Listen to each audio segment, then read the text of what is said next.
Hello everyone and welcome to Panesia. Today in the current events section we are going to discuss about RCEP यानी कि Regional Comprehensive Economic Partnership. And why are we going to discuss this is because 15 countries on Sunday have signed this agreement और एक साल के अंदर अंदर ये ratify होके इम्प्लीमेंट होने के लिए तैयार हो जाएगा. हमारे लिए ये बहुत ज़्यादा ज़रूरी है जानना कि RCEP है क्या. बेसिकली फंडामेंटली हम ये जानने की कोशिश करेंगे कि इंडिया ने क्यों इसको साइन नहीं किया है. लास्ट ईयर आपको पता होगा ये बहुत ज़्यादा न्यूज़ में रहा था कि इंडिया ने इसे साइन नहीं किया. We'll also see generally free trade agreements के साथ इंडिया की क्या प्रॉब्लम्स रही हैं और आगे चलते हुए क्या हमें RCEP को साइन करना चाहिए या नहीं करना चाहिए. And that is because RCEP की जो कंट्रीज हैं उन्होंने अभी भी इंडिया के लिए ऑप्शन ओपन रखा है कि कभी भी वो चाहे तो इसका साइन करके इसका एक पार्ट बन सकता है. तो बेसिकली फ्री ट्रेड अग्रीमेंट या कॉम्प्रिहेंसिव इकोनॉमिक पार्टनरशिप अग्रीमेंट्स ये सब टर्म्स आप देखते हैं ट्रेड रिलेशंस के कंटेक्स्ट में. तो दो कंट्रीज या दो से ज्यादा कंट्रीज के बीच में ये अग्रीमेंट साइन किया जा सकता है. फ्री ट्रेड अग्रीमेंट बेसिकली क्या कहता है, जो भी गुड्स और सर्विसेज हमारे एक देश से दूसरे देश जाते हैं उन पे आमतौर पे कई सारे टैक्सेस लगते हैं, स्पेशली कस्टम्स ड्यूटी. तो जो कस्टम्स ड्यूटी इन प्रोडक्ट्स के ऊपर लगता है, चाहे वो इंपोर्टिंग प्रोडक्ट्स हो चाहे वो एक्सपोर्टिंग प्रोडक्ट्स हो, आप अगर फ्री ट्रेड एनवायरनमेंट चाहते हैं, खुला ट्रेड चाहते हैं, व्यापार को बढ़ावा देना चाहते हैं, इस एक्सपोर्ट इंपोर्ट दोनों को प्रोडक्टिविटी से भरना चाहते हैं, तो इसके लिए आपको क्या करना होगा, ये टैरिफ के बैरियर्स को रिड्यूस करना होगा. And a free trade agreement aims exactly at doing that. Free trade agreement में क्या होता है, अगर हम एक जगह से दूसरी जगह कोई भी प्रोडक्ट को बेच रहे हैं, आई एम बीइंग टू से एक कंट्री से दूसरी कंट्री को, तो उन दोनों कंट्रीज के बीच में अगर फ्री ट्रेड एग्रीमेंट साइन है तो इसका मतलब जो प्रोडक्ट मैं एक्सपोर्ट करूंगा उस प्रोडक्ट के ऊपर वो दूसरी कंट्री कोई कस्टम्स ड्यूटी नहीं लगाएगी.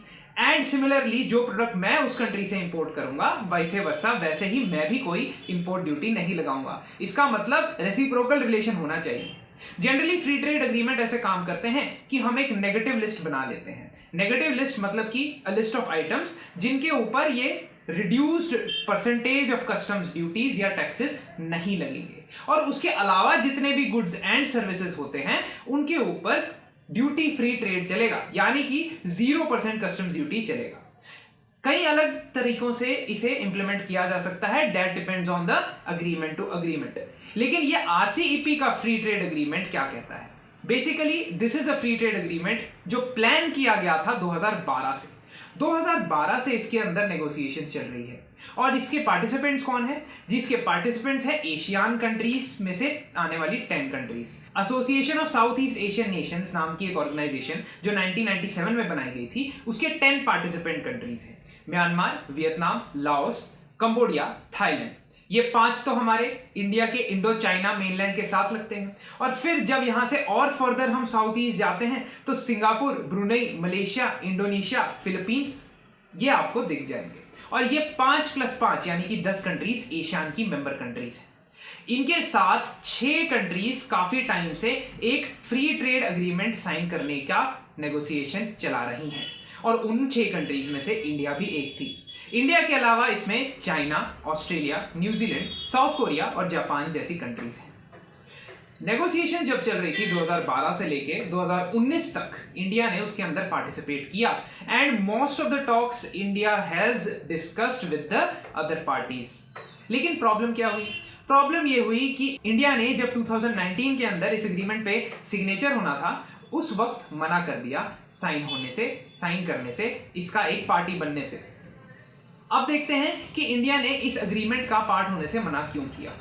इंडिया की कुछ डिमांड थी जो इस फ्री ट्रेड एग्रीमेंट के अंदर उनके लिए एक बहुत ही ज्यादा इंपॉर्टेंट इशू बन के रह गई. डोमेस्टिकली भी इंडियन गवर्नमेंट के ऊपर बहुत ज्यादा प्रेशर था. तो यहाँ की जो लोकल इंडस्ट्रीज हैं, डेयरी इंडस्ट्री हो गई, स्टील इंडस्ट्री हो गई, ऑटोमोबाइल इंडस्ट्री हो गई, एग्रीकल्चर प्रोडक्ट्स की इंडस्ट्री हो गई, उन सभी इंडस्ट्रीज ने गवर्नमेंट को काफी ज्यादा लॉबी किया और कहा कि आप ये फ्री ट्रेड एग्रीमेंट साइन ना करें. बेसिकली द फियर इज कि जो भी फ्री ट्रेड एग्रीमेंट साइन होने के बाद इंपैक्ट होगा उसकी वजह से लोकल इंडस्ट्रीज को डैमेज पहुंचेगा. ये कैसे पहुंचेगा हम थोड़ा एनालाइज करने की कोशिश करते हैं.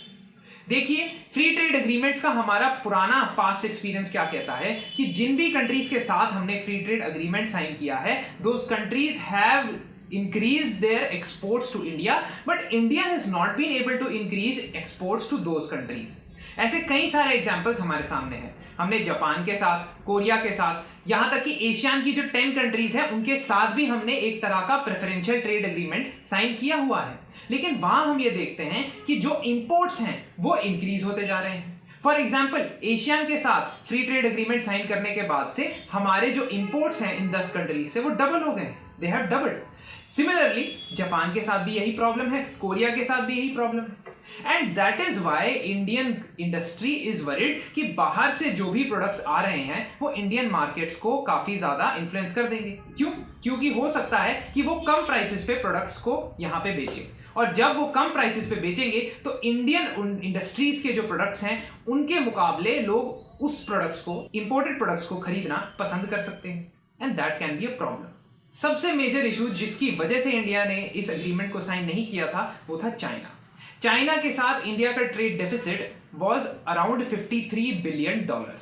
अब तो वो कम हो गया है पिछले एक साल के अंदर, जब से चाइना के साथ टेंशन शुरू हुई है तो $48 बिलियन के करीब पहुंच गया, पर ये फिर भी बहुत ही बड़ा अमाउंट है।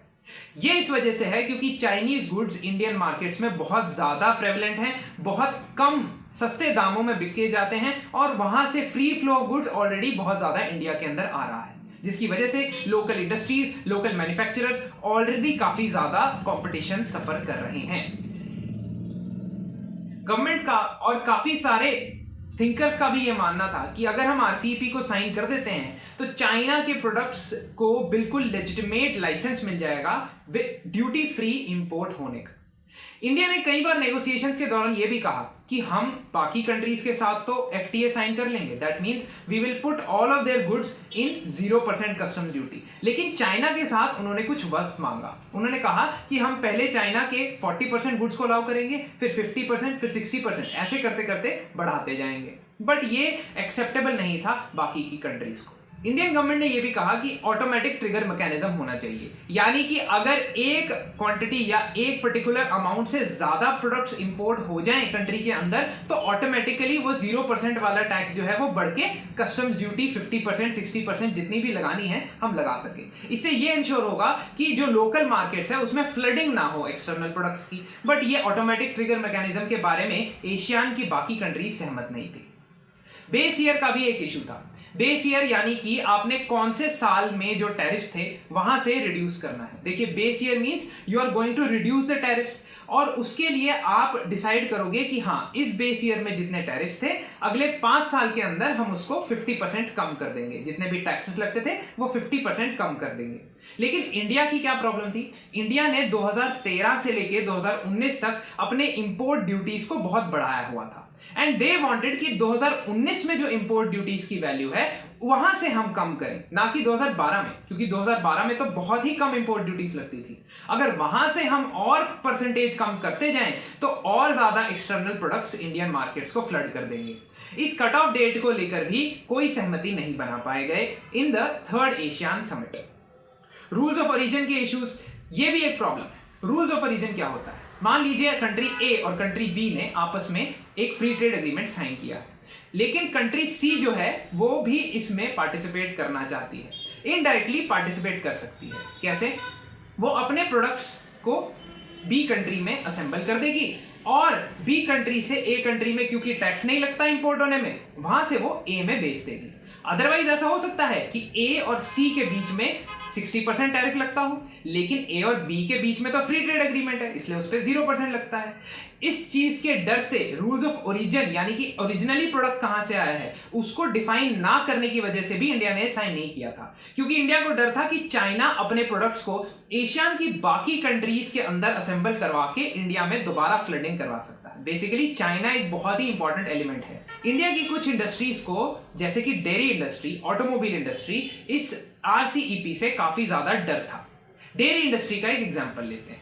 देखिए, इंडिया वर्ल्ड में सबसे ज्यादा मिल्क प्रोड्यूस करने वाली कंट्री है, लेकिन इंडिया मिल्क एक्सपोर्ट नहीं करता। क्यों?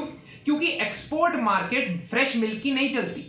फ्रेश मिल्क एक कंट्री से दूसरी कंट्री एक्सपोर्ट नहीं होता, बिकॉज उसकी शेल्फ लाइफ बहुत कम होती है। तो मिल्क की एक्सपोर्ट मार्केट कौन से प्रोडक्ट में चलती है? वो चलती है पाउडर्ड मिल्क या फैट या चीज में, यानी कि जो प्रोसेस करके वो बनाई जाती है दूध से चीजें।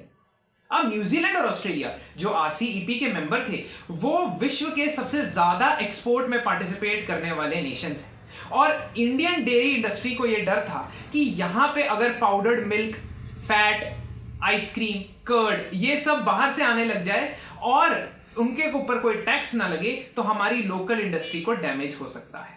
इसी वजह से डेयरी इंडस्ट्री ने भी काफी लॉबी किया था कि आप आरसीईपी को साइन ना करें। इसी तरह से ऑटोमोबाइल इंडस्ट्री को भी कुछ प्रॉब्लम्स थी एंड सिमिलरली टेक्सटाइल इंडस्ट्रीज को। बट ये तो एक प्रोटेक्शनिस्ट तरीका हो गया इस प्रॉब्लम को फेस करने का।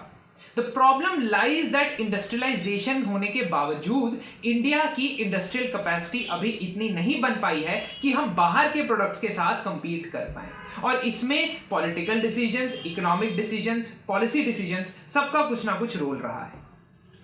हम इस वीडियो में डिस्कस करेंगे फ्री ट्रेड अग्रीमेंट्स में इंडिया की क्या प्रॉब्लम्स रही हैं, और मैं आपको केस स्टडी बताऊंगा इंडिया और श्रीलंका के free trade agreement.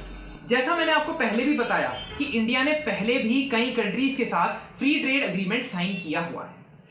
42 trade agreement sign किए गए हैं। That includes preferential trade agreement also. Preferential trade मतलब 100% आप टैक्स नहीं रिमूव करते, बट कुछ गुड्स एंड सर्विसेज के ऊपर टैक्स को रिड्यूस कर देते हैं।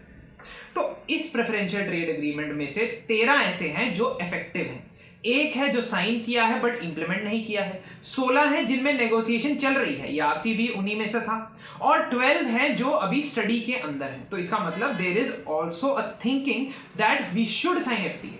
बट अब ये आइडियोलॉजी के अंदर एक बदलाव आया है। वो क्या?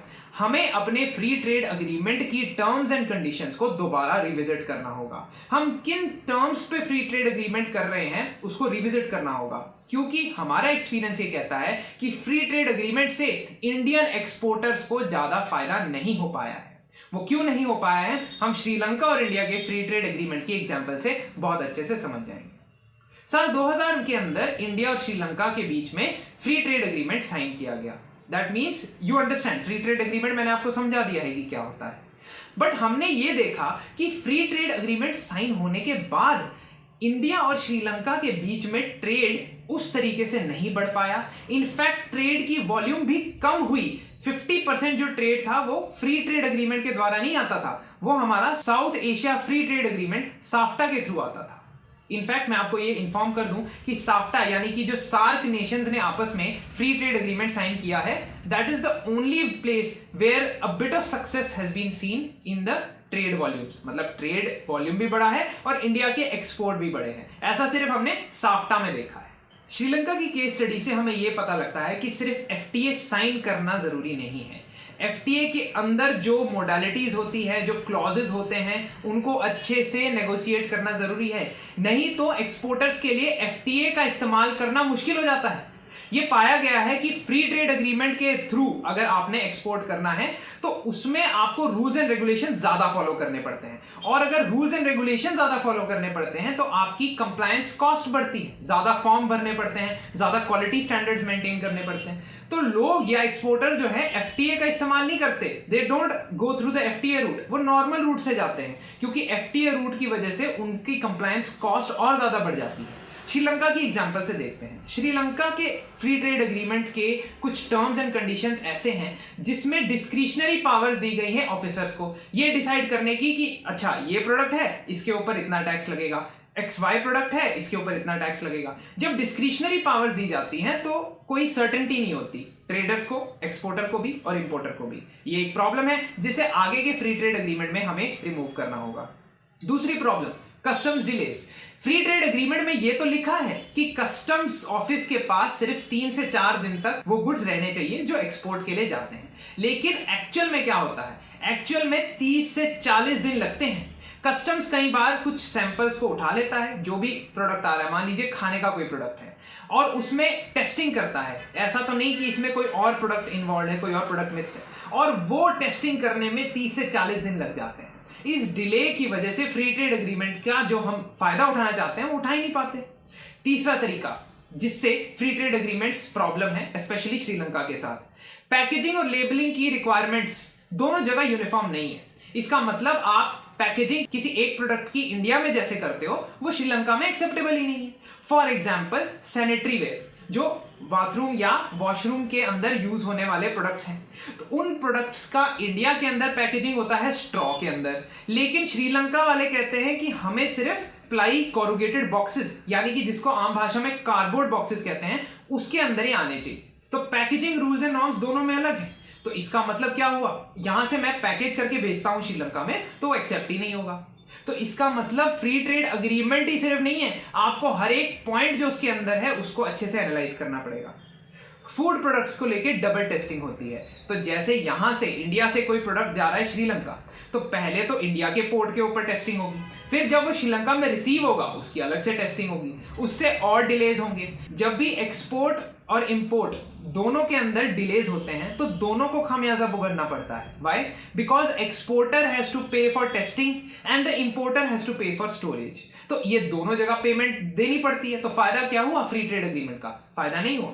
सर्टिफिकेशन और टेस्ट रिपोर्ट्स, अब इंडिया की लेबोरेटरीज और श्रीलंका की लेबोरेटरीज, इनके बीच में कोई ना कोई एग्रीमेंट होना चाहिए कि अगर यहां पे कोई मैंने टेस्ट किया है किसी फूड प्रोडक्ट के ऊपर तो उसका वैलिडेशन सर्टिफिकेट वहां पे भी चलना चाहिए, लेकिन ऐसा होता नहीं है। और इस वजह से डबल टेस्टिंग, डबल टाइम और डबल कॉस्ट्स, जिसकी वजह से फ्री ट्रेड एग्रीमेंट अपना जो मोटिव है वो पूरा नहीं कर पाते। तो फ्यूचर में क्या है? फ्यूचर में आरसीईपी जैसे फ्री ट्रेड एग्रीमेंट को हम जरूर साइन कर सकते हैं, लेकिन उनके टर्म्स और कंडीशंस हमारे फेवरेबल होने चाहिए। तो मैंने जो आपको कुछ बताया फैक्टर जिसकी वजह से इंडिया ने साइन नहीं किया था, अगर उस फैक्टर्स के ऊपर एशियान और उसके बाकी के जो पार्टनर्स हैं, 5 पार्टनर्स, वो लोग एग्री कर जाते हैं तो इंडिया फ्यूचर में हो सकता है आरसीईपी साइन कर दे, क्योंकि ये बहुत बड़ा ट्रेडिंग ब्लॉक है। It will be almost 40% of the world GDP and 35% of the world export. तो ऐसा नहीं है कि इंडिया को इसमें पार्टिसिपेट नहीं करना चाहिए, but India has to see the terms and condition जो इसके अंदर है। जापान, ऑस्ट्रेलिया, कोरिया, ये सब कंट्रीज इंडिया को काफी टाइम से कन्विंस कर रही हैं कि आप ज्वाइन कर ले, but because of the domestic industries and because of the recent tensions with China, क्योंकि चाइना के साथ अब बहुत ज्यादा टेंशंस इंक्रीज कर गई हैं, एस्केलेट कर गई हैं। चाइनीज इंपोर्ट्स के ऊपर तो रिस्ट्रिक्शन बहुत ज्यादा लगाया जा रहा है, इसलिए इस वक्त in the present situation it seems very difficult कि आरसीईपी साइन करेगी India. So that was all in this video. I really hope you liked the video. Please subscribe our YouTube channel. If you have any queries, please contact us on the email ID given on your screen. You can also WhatsApp us on the given number. Thank you.